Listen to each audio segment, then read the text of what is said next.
Hi, my name is Dr. Amal Fouad and I would like to share with you the findings of our research. Interictal epileptiform discharges show distinct spatiotemporal and morphological patterns across wake and sleep, published recently in Brain Communications.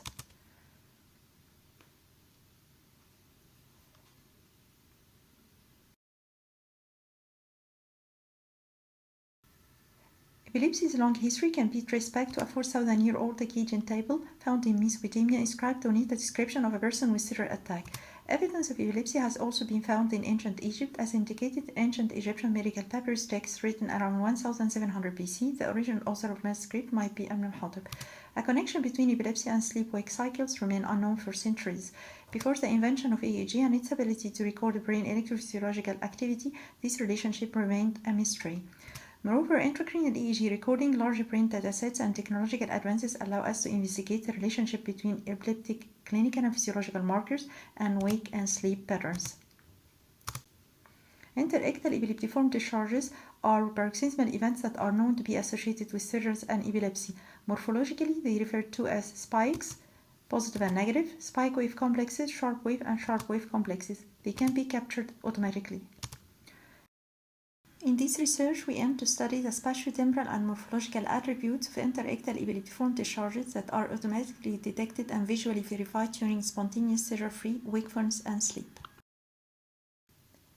The study included 11 adult patients who had compound and concomitant intracranial scalp EEG, who had at least one continuous and sequential multiple hours wake and sleep periods free of clinical seizures, and had at least one intracranial EEG confirmed clinical seizure with focal onset.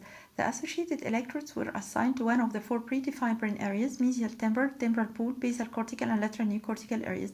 Seizure onset zone were identified. Patients were subsequently divided into two groups, a mesial group and a lateral neocortical group, according to the anatomical location of seizure onset zone. The morphological features of interictal epileptiform discharges were extracted.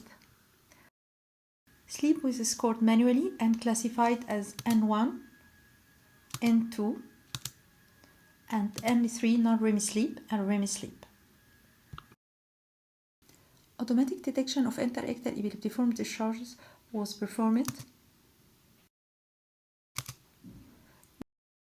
We analyzed a total of 106 hours of intracranial EEG recording. We had 8 patients with a seizure onset zone over mesial areas and 3 patients with seizure onset zone over lateral neocortical areas. We analyzed 560 electrode contacts. When analyzing all patients in terms of discharge rates, we found no statistically significant difference between wake and sleep as a whole, but there is association between REM sleep and lower rate of interictal epileptiform discharge occurrence. According to further analysis of discharge rates during wake and each sleep stage, interictal epileptiform discharges had detectable modulation depending on their anatomical location, and their variability was conditioned by sleep and wakefulness. Mesial areas showed significantly higher interictal epileptiform rates during N2 and N3 non-REM sleep than during wakefulness. We named this pattern M pattern. An inverse pattern was found over lateral neocortical areas called lateral neocortical pattern. Seizure onset associated brain areas showed a significant higher rate of discharge compared to with non-seizure onset zone, with no detectable effect on the spatiotemporal distribution. REM sleep didn't show significant variability across brain areas in both seizure onset zone and non-seizure onset zones.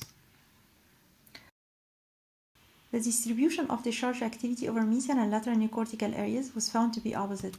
As shown in the displayed figure on the left side, both left and right mesial areas showed higher rate of interictal epileptiform discharge activity during N2 and N3 non-REM sleep. Lateral neocortical pattern referred to lateral neocortical areas that show higher rate of discharge activity during wakefulness compared to sleep.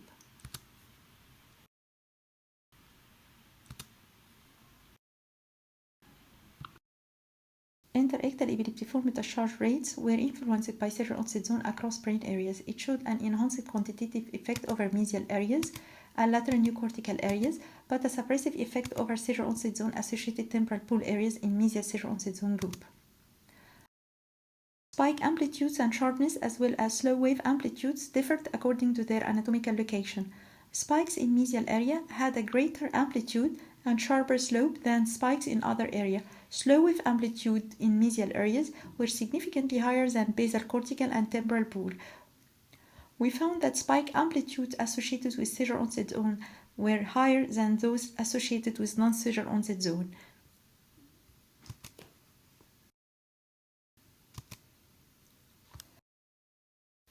The impact of sleep on interictal epileptiform discharge activity seems to be determined by sleep-related local and global oscillatory properties across brain areas.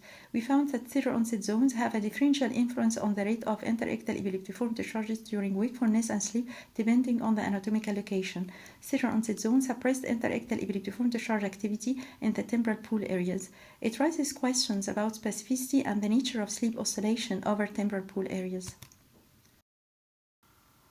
To conclude, the wake and sleep stages, together with seizure onset zone affiliation, contribute to the generation of predictable patterns of interictal epileptiform discharge activity. The spatiotemporal pattern of this activity is location and brain state dependent. Interictal epileptiform discharges are interconnected with wakefulness and local and global sleep stages. Thank you for your attention.